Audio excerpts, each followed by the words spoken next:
അഷ്കർ അലി ചേരുന്നുണ്ട് വിശദാംശങ്ങളുമായി. അങ്ങനെ അഷ്കർ, ചിഹ്നം തീരുമാനമായിരിക്കുന്നു അല്ലേ? റോഷ്നി, പി വി അൻവർ കത്തിക ചിഹ്നത്തിൽ മത്സരിക്കുമെന്നുള്ള വിവരമാണ് ഇപ്പോൾ നമുക്ക് ലഭിക്കുന്നത്. 3 മണിവരെയായിരുന്നു നാമനിർദ്ദേശ പത്രിക പിൻവലിക്കാനുള്ള സമയം. അതിനുശേഷമാണ് ഇപ്പോൾ ചിഹ്നത്തിന്റെ കാര്യത്തിലേക്ക് ഇലക്ഷൻ കമ്മീഷൻ കടന്നിരിക്കുന്നത്. 3 ചിഹ്നങ്ങളായിരുന്നു പി വി അൻവർ നാമനിർദ്ദേശ പത്രികയ്ക്കൊപ്പം നൽകിയിരുന്നത്. അതിലൊന്ന് ഓട്ടോറിക്ഷ ചിഹ്നമായിരുന്നു. നേരത്തെ നിലമ്പൂരിൽ പി വി അൻവർ മത്സരിച്ച് വിജയിച്ചതും ഈ ഓട്ടോറിക്ഷ ചിഹ്നത്തിലായിരുന്നു. എന്നാൽ കത്രിക ചിഹ്നമാണ് ഇപ്പോൾ പി വി അൻവറിന് തെരഞ്ഞെടുപ്പ് കമ്മീഷൻ അനുവദിച്ച് നൽകിയിരിക്കുന്നതെന്നാണ് അറിയാൻ കഴിയുന്നത്. കത്രിക ചിഹ്നത്തിലായിരിക്കും അങ്ങനെയെങ്കിൽ പി വി അൻവർ നിലമ്പൂരിൽ മത്സരിക്കാൻ പോകുന്നത്. തെരഞ്ഞെടുപ്പ് കമ്മീഷൻ മുമ്പിൽ ഒരു ഓട്ടോറിക്ഷ ചിഹ്നം, അതുപോലെ തന്നെ കത്രിക ചിഹ്നം, അതിനോടൊപ്പം തന്നെ കപ്പൽ സോസർ, അങ്ങനെ 3 ചിഹ്നങ്ങളായിരുന്നു പി വി അൻവർ നാമനിർദ്ദേശ പത്രികയ്ക്കൊപ്പം സമർപ്പിച്ചിരുന്നത്. അതിന് കത്രിക ചിഹ്നമാണ് ഇപ്പോൾ തെരഞ്ഞെടുപ്പ് കമ്മീഷൻ അനുവദിച്ചു നൽകിയിരിക്കുന്നത്. പക്ഷേ തൃണമൂൽ ക്യാമ്പ് ഏറെ പ്രതീക്ഷയോടെ ഓട്ടോറിക്ഷത്തിന് തന്നെ ലഭിക്കുമെന്നുള്ളതായിരുന്നു. പക്ഷേ ഓട്ടോറിക്ഷ ചിഹ്നം അനുവദിച്ച് നൽകിയില്ല. പ്രത്യേകിച്ച് കേരളത്തിൽ തന്നെയുള്ള ഒരു നിശ്ചിത പാർട്ടിക്ക് നേരത്തെ തന്നെ ഈ ഓട്ടോറിക്ഷ ചിഹ്നം അവരുടെ പാർട്ടി ചിഹ്നമായി അനുവദിച്ച് നൽകിയിരുന്നു. അതിന്റെ കൂടി സാഹചര്യത്തിലായിരിക്കും അത്. പക്ഷേ ഓട്ടോറിക്ഷ ചിഹ്നമല്ല, മറിച്ച് എന്തായാലും ഇപ്പോൾ പി വി അൻവറിന് കത്രിക ചിഹ്നത്തിൽ മത്സരിക്കാം എന്നുള്ളതിൽ തീരുമാനമായിരിക്കുകയാണ്. ചിഹ്നമായി കത്രിക തന്നെ അനുവദിച്ചു കിട്ടിയിരിക്കുകയാണ്. നേരത്തെ ആവശ്യപ്പെട്ടിരുന്ന ഓട്ടോറിക്ഷ, അതിൽ മത്സരിക്കാൻ കഴിയാത്ത സാഹചര്യം ഉണ്ടായിരുന്നു. തൃണമൂൽ സ്ഥാനാർത്ഥിയായി മത്സരിക്കാൻ കഴിയാത്തത് കൊണ്ട് തന്നെ തൃണമൂലിന്റെ ആ ചിഹ്നവും അതും ലഭ്യമായിരുന്നില്ല. അത്തരം ഒരു സാഹചര്യത്തിൽ തന്നെ സ്വതന്ത്രനായി മത്സരിക്കുന്ന പി വി അൻവറിന് കത്രിക ചിഹ്നമായിരിക്കും. ആ ചിഹ്നത്തിൽ പി വി അൻവർ മത്സരിക്കും.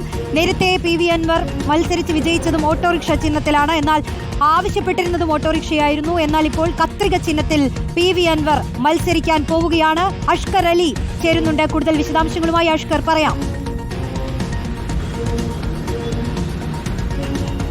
റോഷ്നി, ഇപ്പോൾ തെരഞ്ഞെടുപ്പ് കമ്മീഷനുമായി ബന്ധപ്പെട്ട യോഗത്തിലാണ് ഇപ്പോൾ കത്രിക ചിഹ്നം എന്ന കാര്യത്തിൽ തീരുമാനത്തിലെത്തിയിരിക്കുന്നത്. 3 ചിഹ്നങ്ങളായിരുന്നു പി വി അൻവർ സ്വതന്ത്ര സ്ഥാനാർത്ഥി, അഥവാ 2 സ്ഥാനാർത്ഥി പത്രികയാണ് പി വി അൻവർ നൽകിയിരുന്നത്. ഒന്ന് തൃണമൂൽ സ്ഥാനാർത്ഥിയായിട്ടായിരുന്നു. പക്ഷേ തൃണമൂൽ സ്ഥാനാർത്ഥി പാർട്ടിയായി കേരളത്തിൽ രജിസ്റ്റർ ചെയ്യാത്തതുകൊണ്ട് തന്നെ ആ പത്രിക തള്ളുന്ന സാഹചര്യമുണ്ടായി. സ്വതന്ത്ര സ്ഥാനാർത്ഥിയാണ് പി വി അൻവർ മത്സരിക്കുക എന്നുള്ള കാര്യത്തിൽ തീരുമാനത്തിലെത്തിയിരുന്നു.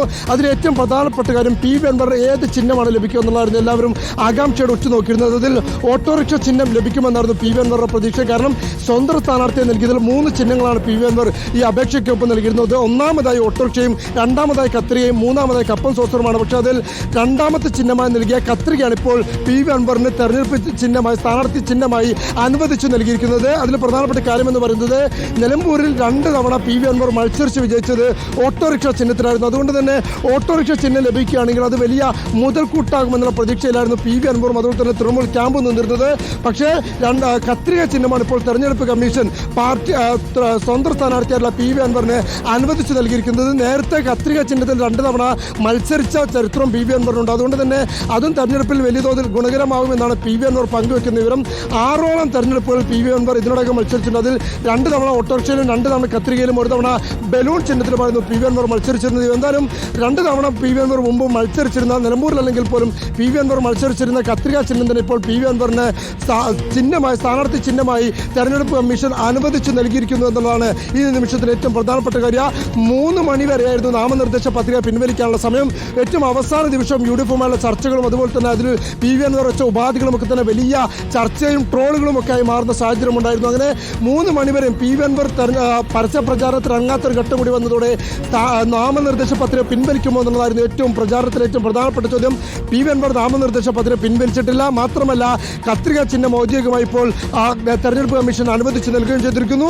പി വി അൻവർ കത്രിക ചിഹ്നത്തിൽ നിലമ്പൂരിൽ മത്സരിക്കുമെന്നുള്ളതാണ് ഈ നിമിഷത്തിലെ ഏറ്റവും പ്രധാനപ്പെട്ട വാർത്ത. റോഷ്നി.